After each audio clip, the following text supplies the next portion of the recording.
Welcome to episode 55 of Comics and Us. I'm TJ. And I'm Lumpy.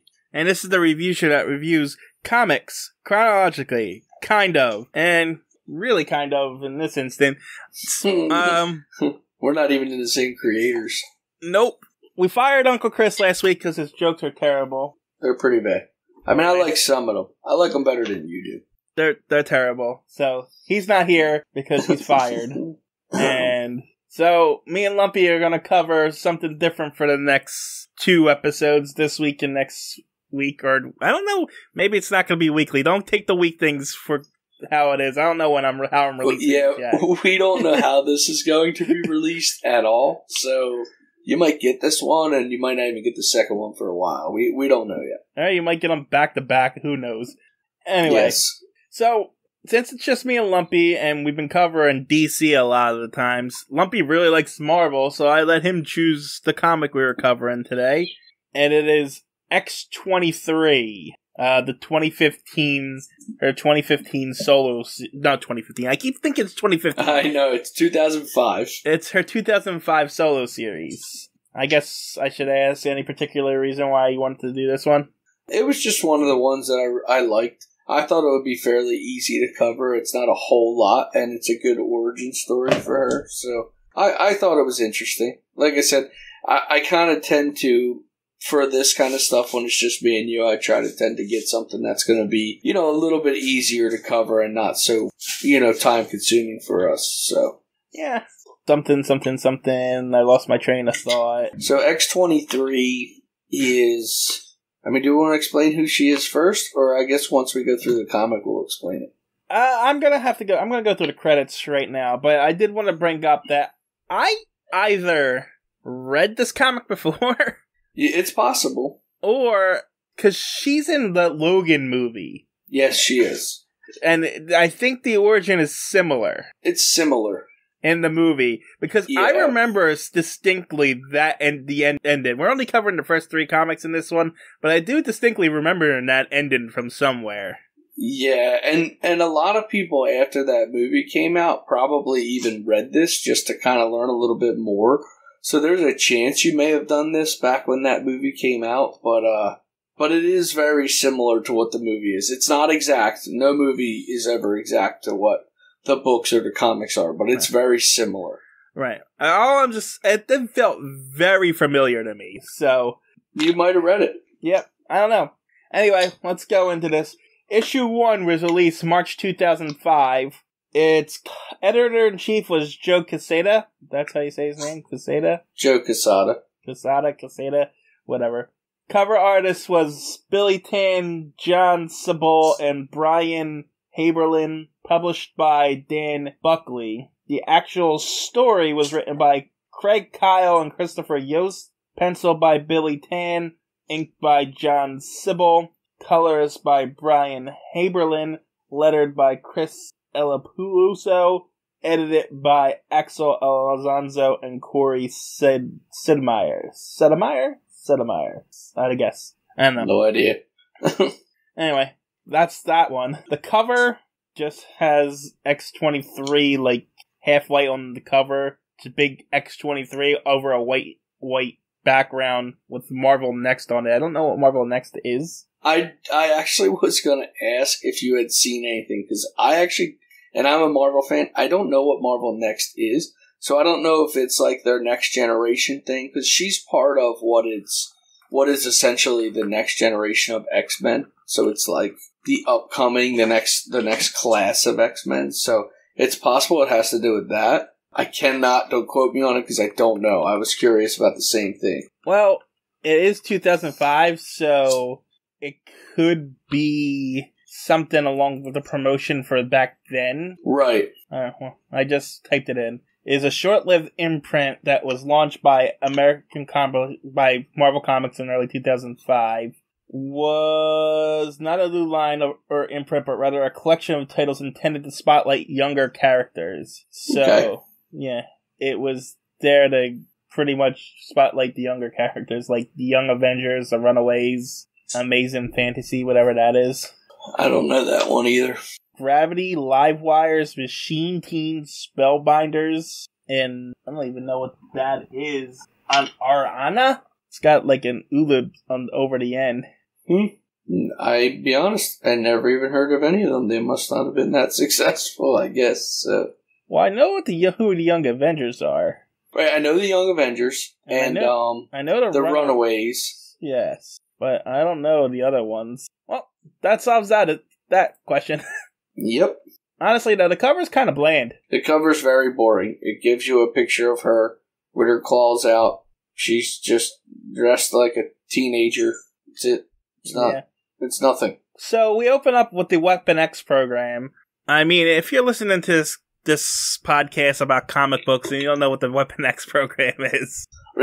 Yeah, everybody knows Weapon X. Wolverine was created from the Weapon X program. I mean, it's, I don't know how much we want to go into that. Everybody knows Weapon X if they're listening to this, I'm going to assume. Yeah, so I mean, I guess there's bound to be a few different new listeners. Yeah, possibly, especially because we do focus on DC. So, Weapon X was essentially, they were trying to make a super soldier similar to what the origins of Captain America, I guess. Yeah, every scientist in the world's been obsessed with that freaking serum since World War II in Marvel Comics. Exactly. And Weapon X actually tried to develop a metal skeleton that they would basically, your body would grow with.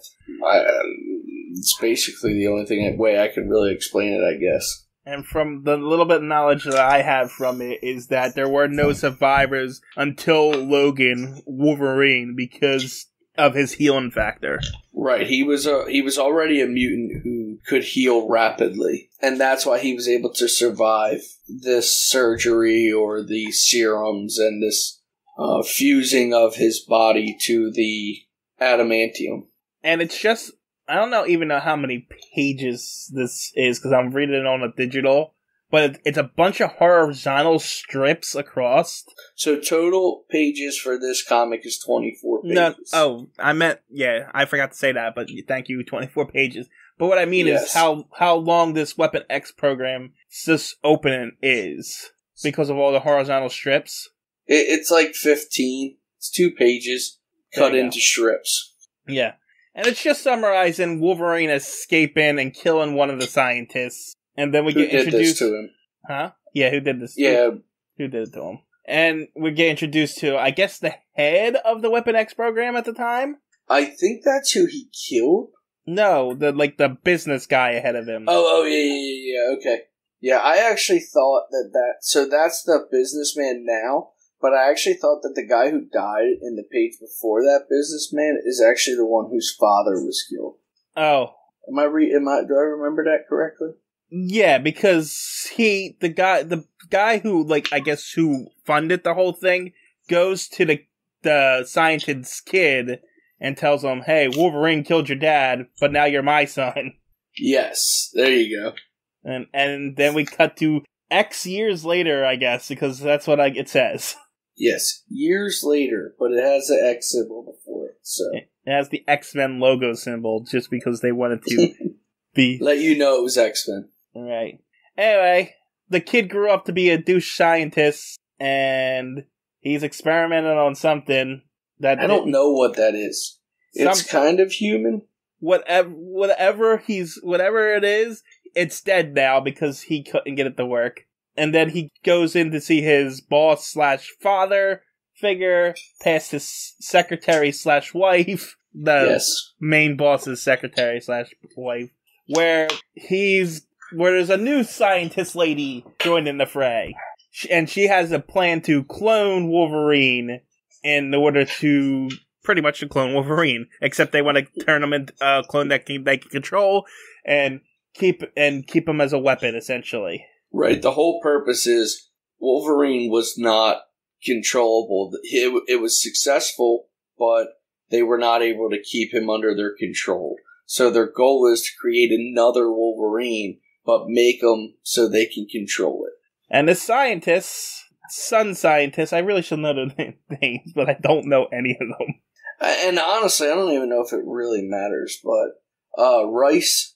His name is, the scientist's son that grew up, his name is Xander. I'm going to try and remember the name just so I can keep everything in together, and what's the girl's name? Just so I have it. Dr. Kinney. Yes, Dr. Kinney and Xander Rice. Alright. So, Xander doesn't like Kinney right from the start, but his dad tells him that he's got to work with her, so he does, and so the dad shows her around, and then we get some of her backstory where I guess she was molested by her dad. Yeah, I don't remember that part, but, it looks like that's what it says. There's a police report, and... Well, and that's, why that's her excuse for being cold throughout this whole thing, essentially. Yes. And so, they start experimenting and trying to do this clone thing, and my phone's going off. It's Uncle Chris. He just texted us both right while we were doing this. Yep. He's still mad because he's fired. Yes, he's fired. Good. Yeah, so basically, that's their backstory on her. Due to the things that happened to her as a child, it's made her cold-hearted, and she's able to help out in these kind of programs because she doesn't have much regard for human life, I guess. Yeah, I guess. And so she attempts to clone a human, but the Y chromosome keeps deteriorating, but they have an intact X chromosome. Meanwhile, Xander is having an affair with his dad's wife. Yes. So there's that whole storyline. And Xander's not a very nice guy in this thing. I couldn't wait to see him get killed, honestly. Yes. Agreed. Honestly, I don't even know why they even had to put that kind of story into it anyway, but... No. It's fine. Whatever. It is what it is. Right. And so, if they can't get it to work, she says she can't get a male human clone and for another 10 years, but they could do a female clone right now. But I don't know why they're so against the female clone. But I don't understand that, but I guess they're sexist. But the dad and Xander are completely against it, and they say no. Right. Can't be female. For whatever reason. But Kenny ignores them and does it anyway and creates a female clone. But they need a surrogate to do it, and so Xander says that Kenny has to do it because it was her idea. So she gets impregnated with the clone, has the baby, and Weapon X-23 is born. Yes. That's issue 1. I skipped over a lot of stuff in there. Well, and again, there was no reason for it all. To me, none of that other stuff that we skipped a couple pages, just so everybody knows, like maybe 2 or 3 pages, but they had nothing to do with the story. They didn't. What he said is exactly what happened. That's it. By the way, that first story was called Innocence Lost. The second issue is called Innocent Lost Part 2. It is everything else is the same. The creators, the artists, the cover artist, the editor-in-chief, so forth and so forth. Yeah, I think it's even 24 pages long. It is. So, the second cover is just X-23 in a padded... Well, I would say a padded room, but it's like tiled room. Yeah, she almost looks like she's in a bathroom. Yes, and she's in a hospital gown. Yes, this cover is better than the first cover. It's still not really anything. It's just a girl in a nightgown with her claws out and essentially in a bathroom with 2 bathroom walls around her, basically. Yeah, and it still says Marvel Next, and yeah, pretty much. So this episode, or issue, or whatever you want to call it, opens up with X 7 years later, because even though they have a specific time, they still need to put the X in there for some reason. Yeah, it's their symbol. And Weapon X is being kept in a room, and she's being trained by a martial artist, old guy, who's being nice to her despite the programs telling them she's not a person, not to be nice. Yeah, he's kind of her trainer. But says your training was designed to strip you of your humanity. She's being trained, essentially, and it's just a few pages of her going through her daily routine. Kitty gets a call from her sister, who she's been estranged with, who has a daughter of her own, her showing that she has a niece. And the niece wants to send her something, and she says that's fine, but not to ever call her here because, of things. Meanwhile, Xander is still pissy about Wolverine killing his dad all those years ago. And yes, and he's still having an affair with his stepmom. Yeah, I don't know if he was actually adopted, but... Yeah, no, the guy just said, "You are my son now." And that is just what it is. Yeah. I don't know if there was any legal adoption at all, but this guy claims to be his new dad, and Xander is dating his fake dad's wife. Yes. Meanwhile, Kinney is supposedly reading X-23, The Art of War, but she's really reading him Pinocchio. Yes, Kinney is starting to get feelings. Yep. For essentially her daughter. She did give her birth. Not blood-related, but she carried her. Yep. The martial arts teacher's been talking to X-23 in Japanese, and he thought he was getting away with it, but the doctor apparently speaks Japanese, so he knew he was being nice to her the whole time. Yes. And so... I don't know what this experiment... I forget what this experiment's for. He's doing an experiment on X-23's Xander, the scientist douche. Puts her in, like, an MRI machine. Yeah, I don't know. They're giving her doses of something. I think that has to do with the metal skeleton, like, to increase it or something. No. Because she's so young, her metagene isn't... active yet. And they're dosing her with... radiation so that it will trigger to save her life from it.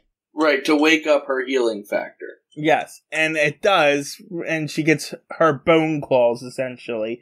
Yes. And then he's pretty much just tortures this poor little girl, and grafts adamantium onto some of her skeleton, but not all of her skeleton. Like, he removes her claws and kind of, like, reinserts them. Yes. So at the beginning of this, she says, "I remember everything that you did to me." Like, basically foreshadowing what they were going to go into in this story. Mm-hmm. And so, Xander also has this vial that says trigger on it. So, just for spoilers ahead for the future, it's kind of like a pheromone that triggers a feral response in the girl. Yes. And he pours it on the Master's sword. So when they have one final sparring match, X-23 goes nuts and murders the old guy. And the scientists are happy about that. Yep. And that's the end of issue number 2. Like we said, there's not a lot to this. No, there's not. There's not. It's a pretty straightforward what's happening. So third one is called Innocence Lost Part 3. Looks like it's still the same people who created everything. Yes. I apologize if I missed someone that's different, but... I don't think anybody was switched out on these. It was a fairly short series. I think they wrote it fairly quickly and we got it out there. This was released April 2005. I forgot to mention the last issue was released in March 2005. That's weird. What? The first issue was also released March 2005. They were released in the same month. Oh, okay. They must have been released like back to back, kind of. Give you a little bit before they're going to release the third one. Yeah, because they were both released in the same month, and then this one's released in April 2005. Because this is a professional podcast, and we do all our work beforehand. Right, we do all our research while we're talking to you. So, this is what we do. Uh-huh. Again, this is kind of an off-the-cuff episode thing. It's not our normal. You guys are aware of that, so... Yeah, that's because... You're learning as we're learning. We had to fire a person with bad jokes. Yes. The third issue has X-23 posing in front of TV screens. That has a bunch of villains on it. I see Magneto. I see Dr. Doom. Kingpin. I say Kingpin. I see... There's somebody behind her. I see Red Skull. Yeah, the guy behind her, he's an X-Men villain. The white guy, Dr. Sinister? Mr. Yes, Sinister? It is Mr. Sinister. One of them. But yeah, there's just a bunch of villains. Yeah, and she's in somewhat of a uniform now. She's all in black, like almost a leather black suit. Yeah, it looks like a more modern version of the X-Men suit. Yes, except it's not X-Men yet. It's just she's still working for these people, so she's more of like a assassin for them now, I guess. Yeah. She has like cufflinks on, and we open up with her getting her first mission 3 years later. 3 years later, I'm sorry, because we need to have that X there every time. And apparently they just randomly chose a guy to test her, and she's gonna kill Greg Johnson, a presidential candidate. Yep. And she poses as a crippled girl with crutches and stuff like leg that. braces. She has Forrest Gump leg braces on. Yep. And she pretty much comes in and she asks if she can see the president, and they're like, no, and then she starts crying, and the people think, oh, this is going to be a great photo shoot, let's get them in there with all the family. And so she's in there with all the family, and then she kicks the president in the throat and kills him and his entire family. Yes, because something we didn't cover, so X-23, unlike Wolverine, actually has claws in her feet as well. I don't know if they remove them or not, but she has bone claws that come out of her feet. I don't know if they ever replace those or not. I don't know, but I didn't even notice that was claws. She had claws in her feet, because that's the only time it comes up. And I just thought it was like a blade or something. No, she has claws that come out of her feet. Actually, in the other comic before this, they show it. She has a bone claw that comes out of her foot. It's like a single claw. Huh. And on her hands, she actually only has 2 claws instead of 3. Huh. That's weird. Yes. Anyway, that was very public, and so the scientists and his dad, Xander and his dad, are like, alright, you saw what she can do, now I'm selling her to the highest bidder. She can kill anybody. Look, she kills everybody. What? If you, she kills him, and then all the Secret Service people rush in. Yeah, but I skipped past that. Oh, okay. Well, there's a page where she has killed everybody in the place. There's like 30 people dead on the floor. Yeah, well, now they're having a bidding war, pretty much, so she can kill anybody that these bad guys want. Yes, so now they have all these supervillains on the screen, Red Skull, and they're all going to go and bid on buying her. There's a Dick Tracy villain up in this one panel. Yeah, see that one in the middle? I don't know who... I recognize Red Skull. I don't know who the guy up in the right-hand corner is. I'm not sure of that guy. I think that's Bullseye. Maybe. Yeah, it's a weird photo of him. I don't know, but the guy underneath him looks like the ventriloquist from Batman. Yeah, I'm not familiar with all the villains on there. I do see Sinister at the bottom right. Yeah, I'm not familiar with Dr. Doom's in there, I see. Oh, I do see him now, okay. That's weird. Anyway, yeah. Meanwhile, Kenny's having a conversation with the adulterous wife, and I don't know what they're talking about. Just so people know, I read this last week, so I'm a little iffy on the story a bit. So she asks how old Henry is now, because I guess the two of them had a baby. Oh, right, okay. And it looks like the other guy that she's having the affair with. Yes, not her husband, it looks like. The other guy, yeah, okay, because that's not suspicious at all. Anyway, the other guy comes in, Xander, and he's bragging about the success, and Kenny goes and sees X-23 and makes sure she's okay.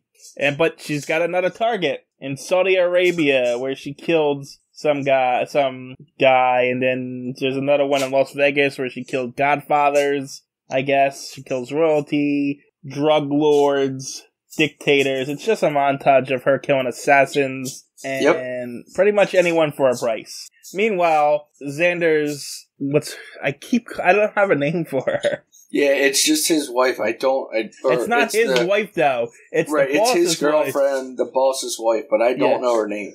Well, she wants to tell about their affair, and so Xander gets really violent and says, "You're not saying nothing." He basically beats her up, tells her she's not allowed to say nothing. It looks like a picture of her niece. Yeah, that's why I was confused. I thought we were going to a different scene that doesn't come up till later, but we're not.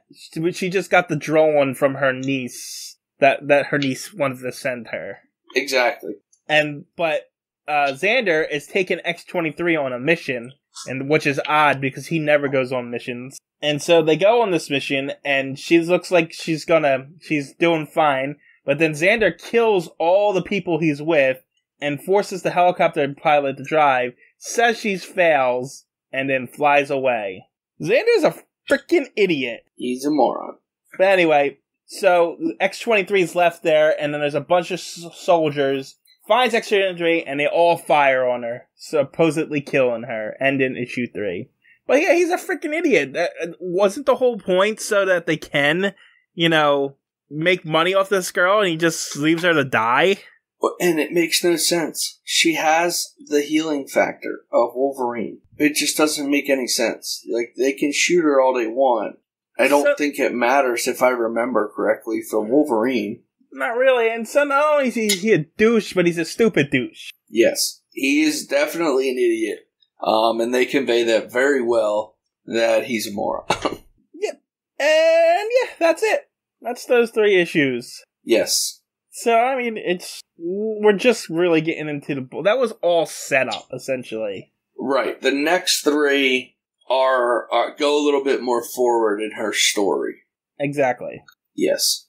But yeah, I mean, it's decent for what it is. So, I had a question for you. What did you think about the artwork? The artwork? Yeah, like, how did you feel about the drawings and stuff? It's decent from what I can see.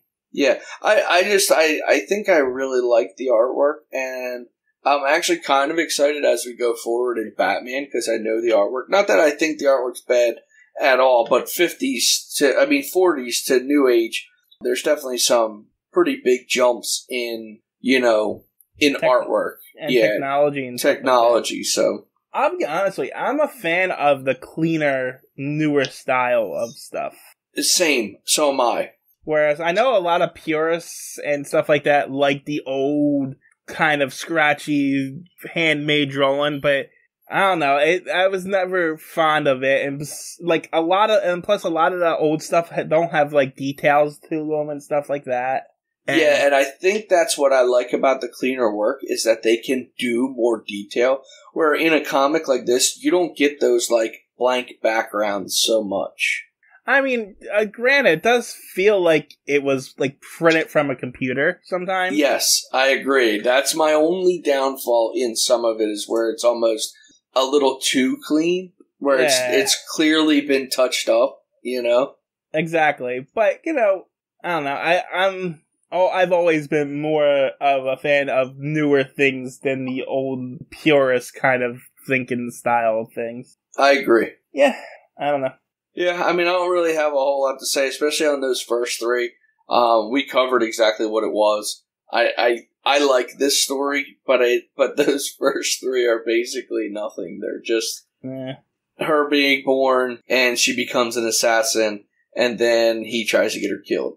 And she's dead right now, as of the end of that episode. So it's not much of an exciting podcast.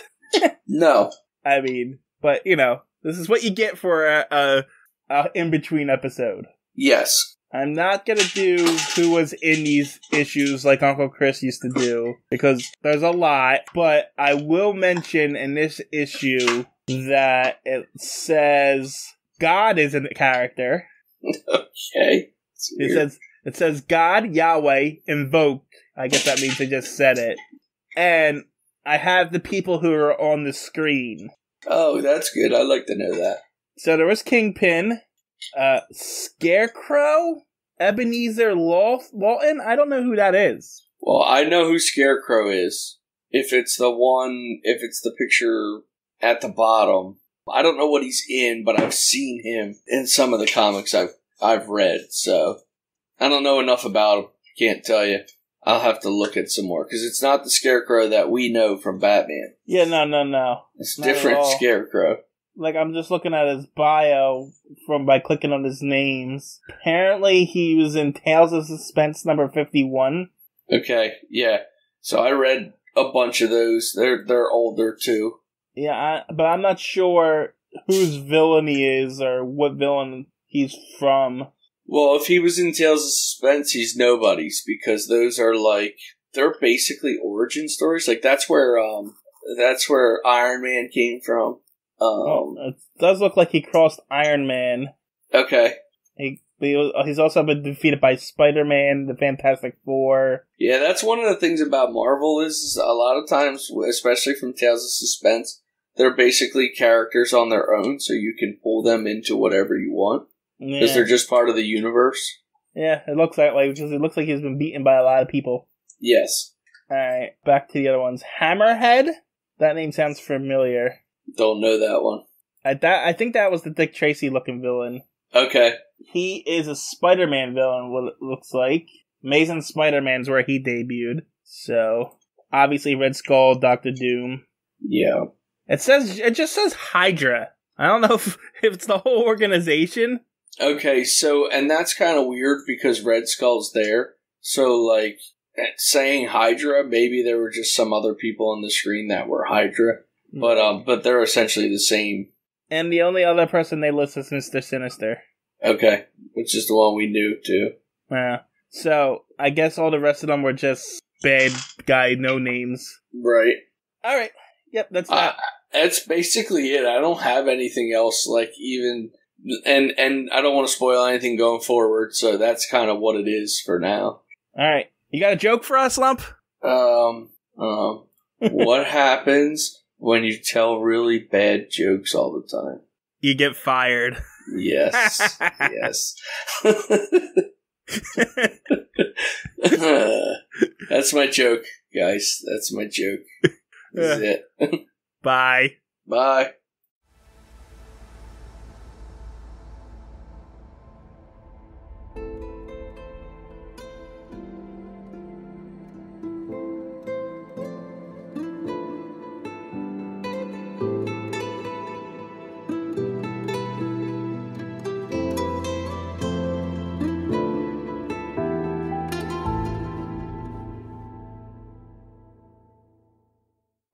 TJ here from Comics and Us, just here to plug the social media. Check us out on Twitter. Our handle is @EveryTNUs because someone took everything and us, but the name of the Twitter page is Everything and Us Podcast, and then the handle is @EveryTNUs. You can also check us out on Instagram, which is also Everything and Us. These all encapsulate all the podcasts that I do, but you're going to find all your updates for Comics and Us, Anime and Us, so forth and so forth. You can also contact us right now at everythinginUspodcasts@gmail.com. Still working on the website. And until then, that's where you can get a hold of us. That's all. Thanks for listening. Talk to you later. Bye.